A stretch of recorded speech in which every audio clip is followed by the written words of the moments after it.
we're building innovative blockchain product basically, and also the first totally Indonesian project we hosted the presentation with. And this month we have Yumeta. They have a lot of products actually, so we're so proud to host their talk. We're gonna listen Kevin and Alissa. Kevin is studied in the hometown of Vitalik Buterin. That was interesting in the bio. And they're gonna present Yumeta, their Metaverse NFT Marketplace. Thank you. Take it away. Thank you. A bit of an intro of what we'll cover today, just who we are and who YuCorp is. We'll dive into a bit of the blockchain metaverse landscape, where we are in that evolution and adoption, and what we can learn from past tech revolutions and adoptions. Kevin will do a brief overview of the crypto ecosystem. For anyone who might be here or at home less familiar, I can tell from the Q&A from the last session that a lot of you are quite deep in, so we'll keep that pretty brief. We'll talk about the pain points in NFT and metaverse adoption, and how we can overcome them, the challenges we're seeing and the opportunities that arise there. And then we'll shift into the bulk of our presentation, which will be an overview of the Yumeta ecosystem. Kevin will be handling all of this, the technical explanation, and then finally we'll wrap it up with just a few of the other YuCorp offerings and how they support Yumeta and how we see that helping this project be successful, and also how we're seeing those products support other blockchain projects. So, here we go. YuCorp. YuCorp is our umbrella company under which the rest of our service offerings sit. So what ties all of these together is tech. We use blockchain, machine learning, big data, AI, custom-built software programs to solve business problems. We are a diverse team spread throughout Indonesia and a few global people chipping in. But what brings us together is curiosity and entrepreneurship. So some of us work specifically on a certain company, some of us are across the whole company. When we see a gap in the market or a business challenge that we can make more efficient or solve, we dive right in. So our companies span delivery and distribution, finance and investing, direct marketing, so think WhatsApp blasting and SMS, telemarketing. With Yumeta, we're getting into NFT and blockchain, HR solutions, and we're about to launch YuPeduli on the top right, which is our charity. So, my name is Alissa. I'm an advisor to YuCorp in operations and marketing. I'll be transparent that I'm fairly new to the blockchain scene. Before meeting the team, I had my coins, it was kind of sitting there. And so the last 3 months have really been a crash course. And I am thrilled to be part of this team, this innovative team, and to be able to attend events like this. So thank you, Melissa and S21, and all the rest of you for sharing your knowledge with people like me who are adopting a little bit later. My background is in biochemistry. I've been out of the lab for a few years now, but I'm a science geek at heart. Passionate about communication and language. We can only, I believe, have ideas for things that we have language for. So the more language skills we have, the more ideas we can have and the ability to communicate that with others. My work background is in operations. In Chile, worked in food and wine tourism, and the last 6 years in digital agencies in Australia, mostly in the not-for-profit space. Kevin, who are you? Hey, thanks, Alissa. So a little bit of background. I'm helping developing Yumeta, NFT Metaverse and Marketplace, and YuCoin. So a lot of things, all by Indonesian developers. My previous background is I'm a Google machine learning engineer and a researcher at CMU. Before that, I took mathematics, specifically combinatorics in University of Waterloo. I also teach coding, so if you want to learn how to code, you can join classcoder.com, which is a boot camp. And yeah, about me, you can ask me about data science, data processing, both of which might seem a bit distant from crypto, but it's actually really relevant because you need to find patterns to figure out what the trick is to make a good crypto project. And education and Rick and Morty. Anyone likes Rick and Morty, maybe? Yeah. Dub. All right, back to Alissa. Thanks. So here we are at the dawn of the Metaverse and Web3 age. And we've got these photos on screen because we feel this time is awfully similar to the PC revolution back in, the 70s, followed by internet creation and spread over the 80s and 90s. And why are these similar? We're still in early stages of adoption, and the technology is evolving really quickly, and most of it isn't accessible to the mainstream audience yet. As far as adoption and number of users, we're about at the level of adoption the internet was in 1999 and 2000, from what I can see. So let's have a quick look at those trends. So you might be familiar with the Rogers bell curve of tech adoption. If you're not, he did some studies and found that, as would align with common sense, not everyone is going to adopt technology immediately, even if there is a really obvious benefit to them. And so he found that it followed the bell curve and split into these 5 user groups or stages. Any thoughts on where we are at the moment with crypto blockchain? Yeah, 2.8. 2.5. 2.5%? Yeah. Other opinions or thoughts? There's a lot of data out there. Yeah? Early adopters. Early adopters? Yeah? I feel like I'm at the last part. Right here? Yeah. That's how I feel. Yeah. That's how I felt as well, but thankfully the data says that we're earlier than we think, so this is great. Yeah, I don't think there's one right answer. It's hard to find this data, but what I found is that at the end of 2021, we had 300 million assumed cryptocurrency users, which would be about 4 to 6%, depending on how you're calculating the total population. I would guess maybe you'd cut off some like infants and elderly, but the last couple months I've met a bunch of little kids using Roblox, so maybe don't cut the kids out. I think they're more involved than we think. So let's have a look at that data. So this is a logarithmic chart showing the pace of adoption for internet in the white and crypto in the orange.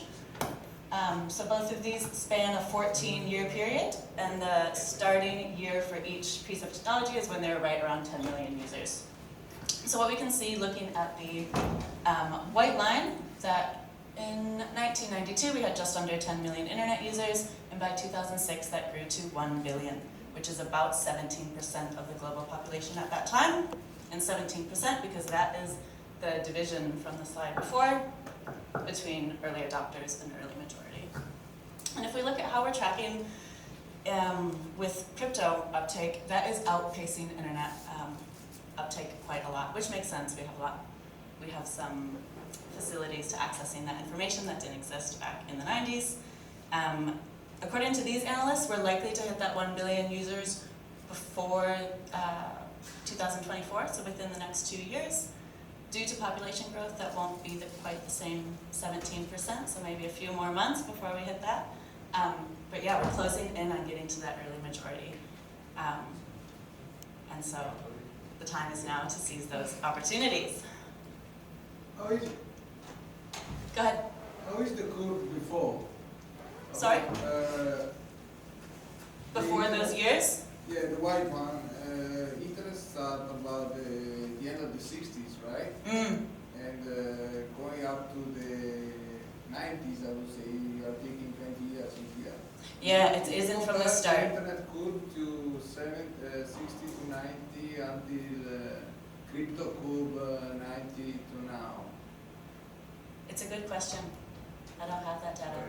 I think the reason I pulled this chart was comparing the growth from, The same times, yeah, like from the 10 million users, so at that very early innovator stage, getting to early majority. Yeah. But it's a great question. If you know it, feel free to share with us afterwards in Q&A. Well, a lot of, Thanks for the question. So, sticking with this comparison of where we are now and comparing it to the early days of the internet, we're seeing a lot of the same challenges and opportunities that were present at that time.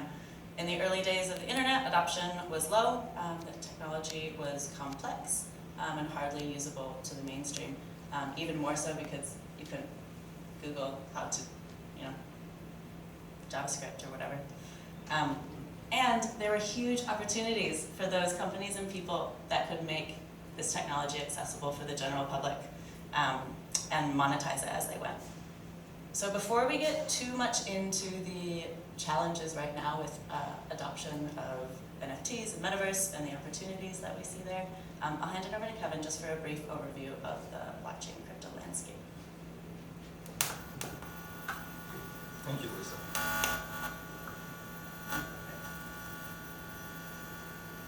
All right. So a lot of you might have been familiar with this, but blockchain is a network system, or Web3, which is founded because there's a need for transparent data and permissionless systems. Currently popular blockchain includes Bitcoin, Ethereum, or Terra, for example. And NFT is like purchase of goods and digital objects on the blockchain, which is verified so that no one can tamper it. By December 2021, the total purchase has reached 152 trillion rupiah. And yeah, Metaverse is a 3D virtual world where people can use NFT. All right. Excuse me, Dhruv. You've been coding, so most probably I expect you know the history of internet, Ethernet, you can that. You maybe know how to answer to my question before about the code. Oh, sorry. Can you repeat the question, please? Yeah, I expect you, as you've been coding, you know, you are coding, you know how to code. You know the history of internet, Ethernet, and Kepler. So you maybe know how to answer my question before about the curve. Like the curve not starting from zero? Development of the internet and compared to crypto. Yeah, I see. I guess we'll just go back into that like later on with the data. Yeah, sorry. You can't show me the questions on the live stream. Let's have the questions at the end. Yeah, we'll And answer sorry, can it you repeat sorry, them? sorry. If after. we can repeat Yeah, the yeah. questions when you're answering them. for sure. All right. So moving onto the crypto ecosystem. Basically, if you want to create a crypto project, it is not only necessary to create the technology and the use case. You also need two other components. One is the crypto community, such as this one, S21, and the mainstream audience. Because the combination between the founder, the crypto community, and the mainstream audience creates the whole volume of it. So here's the typical relation. Founders provides technology, ease of use, and core utility. Also the vision, what this crypto is about, what the initial features are. And the crypto community grows the community internally. They usually have more technical prowess compared to normal mainstream audience. But maybe if we just rely solely on the crypto community, it's not enough to drive the volume to make it profitable. And on the other hand, mainstream audience bring mass volume and mainstream exposure so that everything becomes a lot more profitable.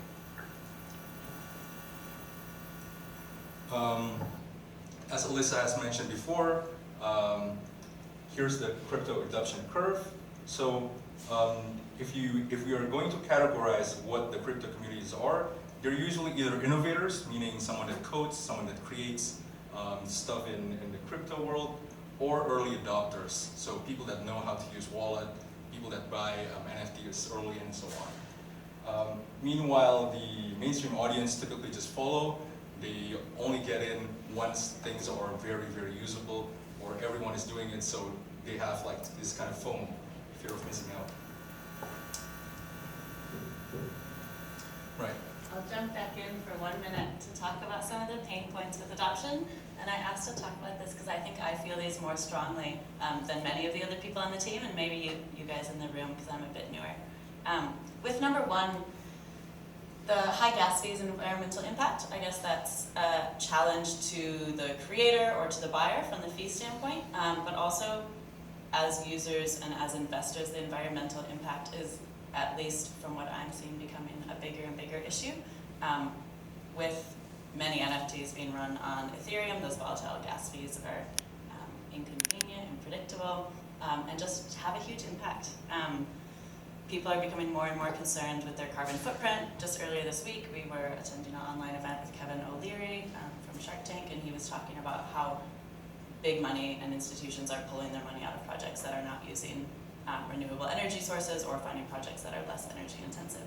And so I think as we go forward, that is one place where people are going to need to overcome that challenge, and those who do find that solution, I think will come out on top. The second pain point is that fragmented user experience and steep learning curve, which when you're in it, it's sometimes hard to see how hard something is if you don't understand it, but I'm not sure if any of you had this experience during COVID. You're trying to get onto Zoom with a family member and they just can't figure out how to log on. And think about that person trying to buy an NFT. It is, you know, the barrier is high for some of these people. So I thought I'd walk you through my recent experience buying my first NFT last weekend. Back when I first wanted to buy crypto coins, it was really hard for me as an international person with a US passport, but no residency there, no phone number there. Had to go through many different platforms to finally get somewhere where I could set up an account. Finally did on Coinbase after lots and lots of calls and emails and documents. And then went through all of these steps. Lots of passwords, lots of platforms, lots of Google Authenticator, just a lot of steps and places to go wrong for a user who might not be familiar with all of these. Coinbase I found had a lot of good resources on how to connect wallets and get started, but OpenSea MetaMask did not. And I was relying on YouTube videos or messages my friends sent me, which is pretty risky for a mainstream audience person. There's so many mistakes you could make and fall off the track here. And so, as always, when there are these types of challenges, there are opportunities for platforms who can make this journey user-friendly and easy to onboard. So, Kevin, unless you have anything else on this point, I'll hand it over and we'll get talking about Yumeta and how we're going to address these pain points and why we think it's a good solution. Off we go. All right, so Yumeta aims to create, reduce the barrier of entry to crypto. We are planning to make crypto as easy as possible. You might not even have to create your own wallet or all that stuff. You just have to use the typical payment system to get into it. Maybe after the initial usage, you can create your own wallet out of it, just like in Indodex or Crypto or other platforms. But the initial barrier will be very low. It's just like a typical visit. So here are three of our core components in Yumeta. So first, we have physical presence in several galleries, some in Bali and some in all over the place, such as Jogja, for example. With the gallery, because it's physical, it will be some sort of source of tourism. So people that are not early adopters, people that just like to find places to hang out or go to galleries, they can visit us, and then they start to learn about Yumeta or NFT and crypto right there. So a lot of people feels that NFT feels a bit too abstract. They are not sure what NFTs are.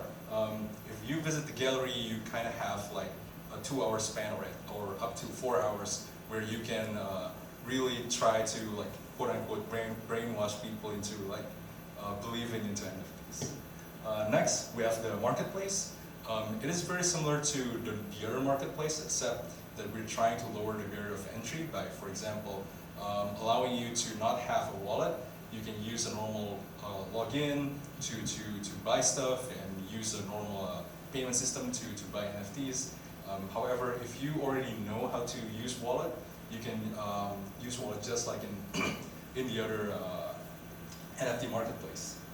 And lastly is the education part. So as we mentioned before, the main barrier is that it's very hard to understand what this whole space is about because it's very large.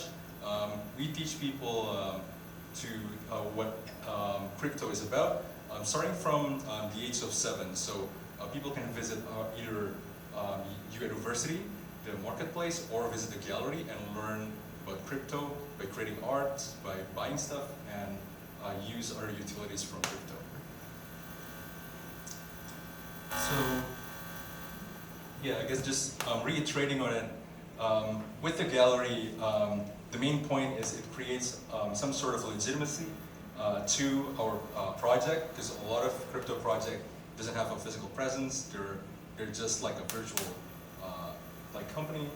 The NFT marketplace is kind of different from other commonly known Marketplace, and that we'll be able to have like this sort of massive collaboration where some of our collections, one that we're going to start soon, would we will collaborate with hundreds of artists all around the world, mostly from Indonesia, to create a single NFT collection.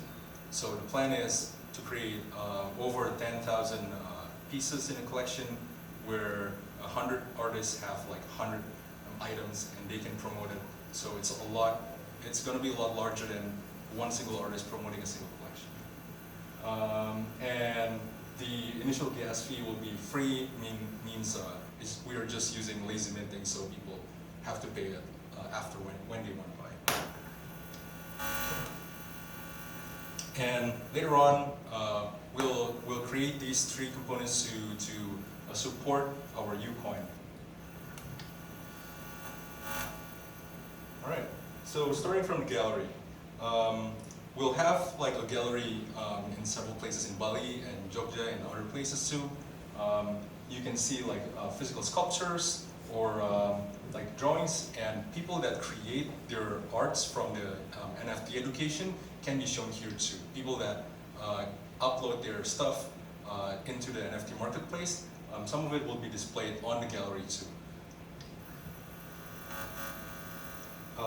We also offer a service to convert physical art or like traditional arts into metaverse objects. For example, like this one, we'll be able to convert this into a 3D object and then upload it as an NFT, and then maybe upload it to your favorite metaverse. Also, as mentioned before, we'll do a lot of collaborations. Initially, we were planning on the 10,000 pieces collection with hundreds of artists all across the world. And here's our NFT marketplace. Right now it's Yumeta.io, but we're still developing it, and it's going to be launched in a couple of weeks. Right.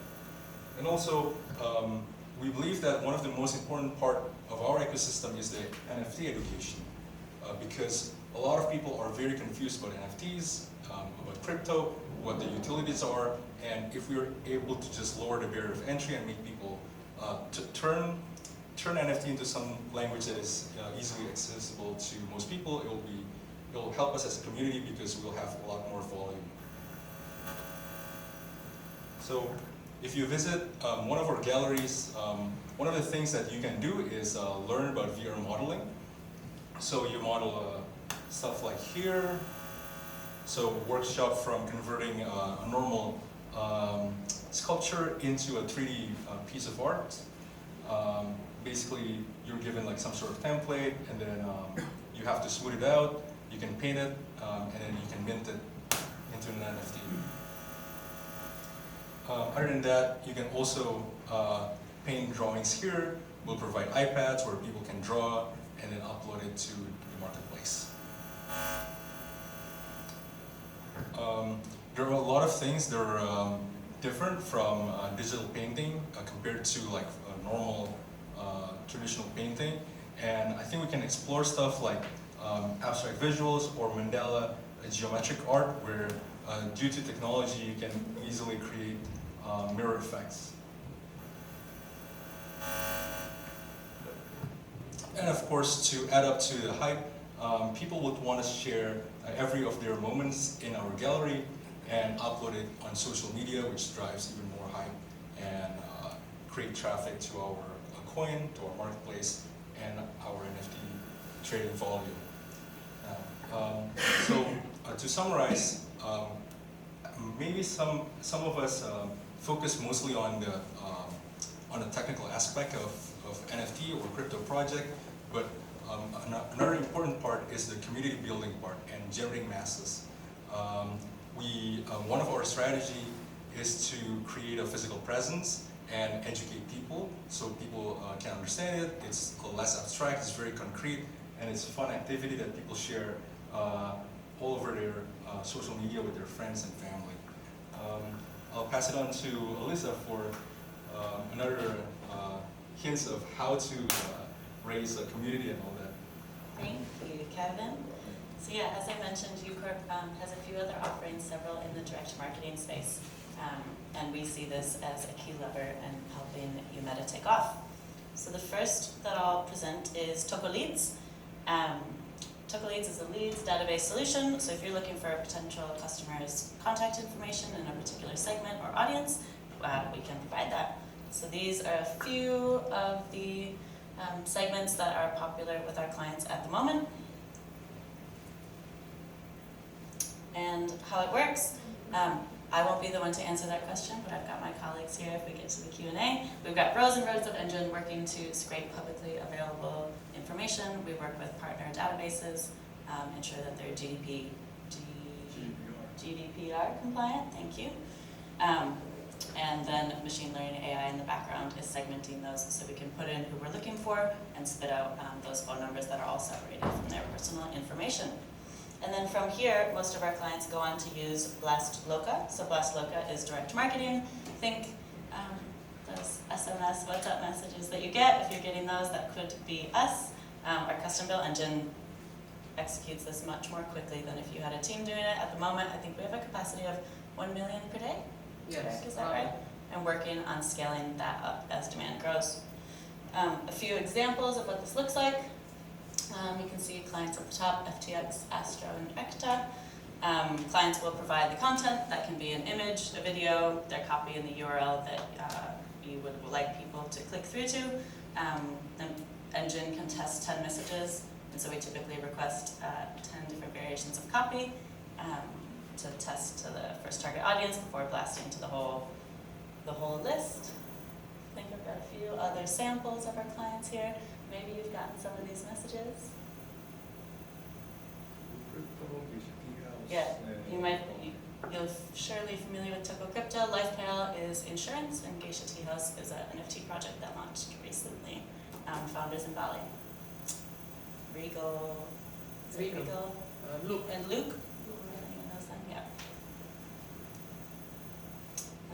And here I've got a video of the Blast Loca engine. See if we can get that to play.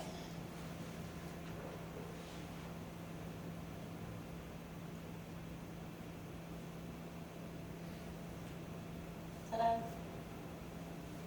Like magic, and then that will just go. And then our clients will get a report showing the numbers sent and click-through rate. The sample report here is for Toko Crypto. This was our very first campaign that we ran with them. Click-through rate was just over 11%, which is pretty good when you compare to other forms of digital and social advertising. We're working with them now before the launch of the second campaign to work on that creative that you saw to make that a bit more engaging and encourage click-through. With other projects that are just looking for traffic, so for example, we were working with a music producing studio and it was check out this YouTube video that just launched. We were seeing click-through rates as high as 60%. So when that ask to your audience is low, like, hey, watch a video, we see people are really engaged. When you're asking people to KYC or to buy something, that rate does drop. A bit of a cost comparison. Even using a conservative 2% click-through rate, which most of the time we see higher, this is what the costs look like. So using Blast Loca, those clicks are just immensely cheaper than Facebook ads and Google ads. And so we're thrilled about the opportunity to use this for our projects and also to be able to support other blockchain and crypto projects getting off the ground. Geographical scope that you have with Toko Leads, is it Indonesia or is it? Eric, do you want to come up? In case Yeah. you'll be better placed to answer some of these questions. My colleague Eric. Okay, hello guys, my name is Eric, and can you please repeat the question one more time? Yeah, I just wanted to know what audience geographically you have for Toko Leads. Is it Indonesia, is it Bali, or is it Asia, It's global? worldwide. Worldwide. Yeah. Just for the people, for the recording, can you repeat the question? So the audience we have. Okay, the audience we have is based on the URL, and whatever they access it, we can track the phone number. So the database, the leads is phone number. So for example, you use like maybe US number to connect to Toko Crypto or to Indodax. but we can still track you. Okay, so it's essentially all of the people who interact with Toko Crypto or Yes, Internet. exactly. Okay. Yeah. Yes, Melissa. Okay, maybe I have the Okay. because I'm gonna have 2 questions.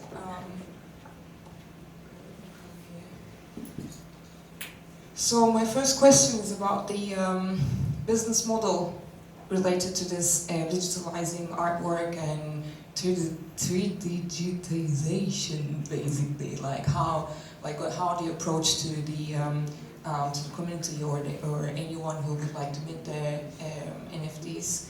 What's the business model? Actually, that applies to all the other ones, the education, the university. Like, is it non-profit, or how do you actually monetize these different products? The second one is the how do you skip having a wallet, keeping the for the advantages of the ease of use, but not compromising from the security disadvantages of not having any wallet. And the third one is, yeah, okay, like maybe one little, where's the mining center? Like, is it in Bali? Like, that would be interesting to know. And the Toko leads, well, not my favorite. Obviously, just sharing data and everything, and it is basically against the whole idea of the thing. So, like, you are also skipping the part, I think, of the security and anonymity to not having a wallet, and also selling data to the projects. So, how do you guys actually standing for that? Thank you. All right. Thank you, Lisa. So I'll follow up on the first two. Maybe I'll pass it on to Eric or Lisa for next two. So first is the business model for the NFT digitization and the education, right? So all of it are for profit. If you want to learn more, you can actually scan this. It's bit.ly/Yumeta S21, where you can ask like other question. For the digitization process, there are 2 possible business case. So we have a pricing list for digitizing a 3D or like 2D art, where you can just like pay for it, and you'll earn like the whole you'll earn the whole digital asset. Or the other option is if it's too expensive, or you want to do like a partnership, it's also possible to like split the royalty fee. So 50% for you and 50% for us, or some things like that. Sorry, could you repeat the second one? Oh, is it about the safety of the wallet? Yeah, wallets. Right. So it might actually, even that link is data collection link. Yeah. So yeah, I mean, regarding to that, it is true that it's not decentralized if we create like wallet for people and then like some sort of virtual wallet and then pass it on only later. However, that is a commonly used pattern. For example, in most common marketplace or like exchanges in Indonesia, it drastically reduces the entry point. So people can use GoPay or our banking to play around with crypto first. We do hold the wallet, and then if they want to take it out and move it to their wallet, then they can do it afterwards. So technically, you use you keep the database of each individual's wallet, or you just keep the record of each individual's data in one central wallet, and when like you operate through that when the person wants to do something with their wallet. Oh, it's a separate wallet every single user. Yeah. Separate wallet every single user, and then you can transfer it out of the central wallet once you feel more comfortable. And I think that's one of the key points of our education, where you first try out the benefits of using NFT or crypto, and then once you're familiar with it, you've seen, oh, this is really useful, these are the history, then you will naturally want to take it out from the centralized wallet to your own wallet, and it's all like going to be taught on our platform. So the goal is just to make it easy and people can use it. After that, people will transition out of the centralized wallet, pretty much. Okay, I'll pass it to Eric for the third question. Okay, it's about the selling data, and your issue is about security, something like that. It's actually the data that we saw, only a phone number that actually you can get it from a public area. For example, if you want to find in Instagram, you can find a lot of phone number with different interests. People who follow NFT will be categorized with people interested in NFT. But our machine can read the phone number and we put it into several interests. So this is actually a good opportunity to be a new direct marketing. For example, if you have a product about cryptocurrency, we know not everybody understand about cryptocurrency. But if you do the right target market, you will save a lot of time, a lot of money to promote your product, your services, whatever it is. Because you broadcast, you blast, you do the marketing to the target, to the specific target market. Yeah. So do you actually segment the phone numbers? Like you actually segment the audience by preferences and by tendency to invest in crypto as well, not only in crypto, we have some categories. Just one example. Yeah. Like this health industry, beauty, crypto, online gaming, insurance, finance service. Yeah. I don't think we'd be able to say have they invested in crypto, but are they active in the space and have they demonstrated interest in this topic? Yeah. We wouldn't be able to tell you. These are But the biggest. do you get consent for this, or like how do you collect these and match the data on the? Because normally in like European standards, like if you have a GDPR, if it applies in your country without having the consent of collecting the data and then matching that with personal preferences, it's highly problematic, and that's why blockchain come into place basically. And just exactly because you're also building blockchain products, why don't you do it like on blockchain in a more secure way, and maybe create coefficients and everything so that nobody actually has the actual data of these individuals, which is more secure. And yeah. It's a great question. Want to come do it? Yeah. So Teknologi and Waterloo existed way before we got into blockchain. But That's a let's good do it. idea.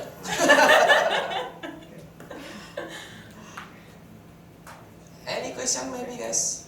I have a question. Yes. Your NFT Marketplace, on which chains do you operate? Blockchains? Yeah, right now mostly ETH. Ethereum? Yeah. Okay. You planning to expand for something else in the future? Yeah, Matic. Matic, so extension of Ethereum actually. Yeah. Okay. Yes. So all these brands that I see under your umbrella company, are they mostly companies that you have acquired, or are you creating new companies with the resources you have now at your company? Are these, did you generate these companies yourself mostly? Yes, actually, and we have some partners that qualify to the industry. So because we have the data, like we have one step to promote our product and services, and we usually find the right partner who have experience, who have knowledge about the industry, and we support them with the marketing and the team. So these brands that you have on your T-shirt, are they brands that you own, or are they your partners? We created the brands from scratch. We don't acquire other brands. You do not acquire any. Oh, so those are all homegrown brands and products. Mm-hmm. Okay. Homegrown and bootstrap. Yeah. Okay. Yeah. How many Excellent. are there here? How many people? 20 something. And how many people working with it? In total, with for example, like we have outsourced telemarketing company, and we have some teams now more than 300 total. Our team. It's fun. Yeah. How do you actually digitalize and make 3D models from those real world objects? Oh, really? It's like automatic process, or do you model it manually? Oh yeah, you need to do it manually. Yeah, something like this. Yeah. So these are actually not the process for digitizing it. These are the one for the workshop, but it's kind of similar. So you can use scanners, or you can usually take pictures, and then from those pictures you move it to like 3D modeling software, for example Blender or 3ds Max, and then there are our 3D artists that are able to convert it to like the 3D model. Okay. So either if it's small enough, there are softwares to scan it. If it's too big, take pictures, put it on Blender, and then craft it. Okay. Yeah. What's the average time of making like a 3D version of, let's say, 1 meter object high? Several hours, up to 6 hours. Really? Yeah. Okay. Yes? Is it the mining in Indonesia? Yes. Yeah. In Indonesia, in In Jakarta. Jakarta? But it's not for public to come. And your NFT marketplace is already online? I mean, I can go there and buy NFTs or not yet? Not yet. Not In yet. a couple of weeks. Not yet. We need support from the community. Yeah, definitely. So initially you said Ethereum, but then Matic, yes, to reduce Yes. the gas fees and... Exactly. Because it's significantly lower. Of It's course, now it's going to crazy. make it. Because people But Terra might be a good option too. We might expand to Could that. be hard to integrate, but it's, yeah, it would be very cheap. Yeah, go ahead. Do you have any artists lined up for like a launch, or is it an NFT marketplace? Oh yeah, we have we're collaborating with an artist community, so we have 600 to 700 artists in line, but it will be open. So for artists, we have like 600 to 700 artists, designers. We also, other than artists, we collaborate with influencers and celebrities, because we not only do we need the actual art, but we need someone to hype the art up or make a story about it. So those we're still deciding on the top 100 that fits the most. Yeah. But yeah. So it's open to everyone to list projects, or is it Yes. is that like a vetting process like super rare? No, it'll be open for everyone. And you're not afraid to have a lot of copyright issues, because there's a few platforms that now are having these issues and have to close down or at least pause it. Yeah. Sometimes because people are minting stuff they don't have the IP for. Yeah, those are really good points. So a lot of places like have non-copyright thing, or like NFT projects that are awfully similar to the original one, so people couldn't figure it out. The solution to that is to have like the verification badge. So you can put stuff on our marketplace easily, everyone can put it, but people would be recommended items that have like the verified badge. Yeah. And one other thing to add maybe to David, your question on if we're partnering with any artists. Not so much on the NFT creation, but as far as the gallery space, we've had a few chats with the Blancos up in Ubud, and they have a physical museum, and they seem quite interested in having a gallery space there and potentially help turning some of their pieces of art into NFTs. If you've been there, you would have seen the one with Antonio Blanco Sr. and Michael Jackson, but I think the Jackson fan base out there would just be really keen to get on a piece of that digital art. So that's one other possible connection we have.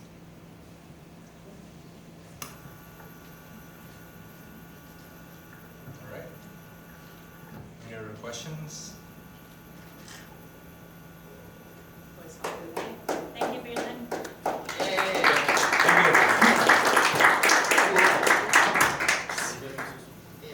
Thank you for the chance to present here, and we really need support from the community like S21 to success our service, our product, our marketplace, and we can support you back. Like if you need something with us, we can just talk and we can support you because we have the data, we have the blast, we have the engine, and it will be a win-win partnership. Yeah, because we want to be grow together. Yeah, and this is a very, very good opportunity. And once again, thank you very much.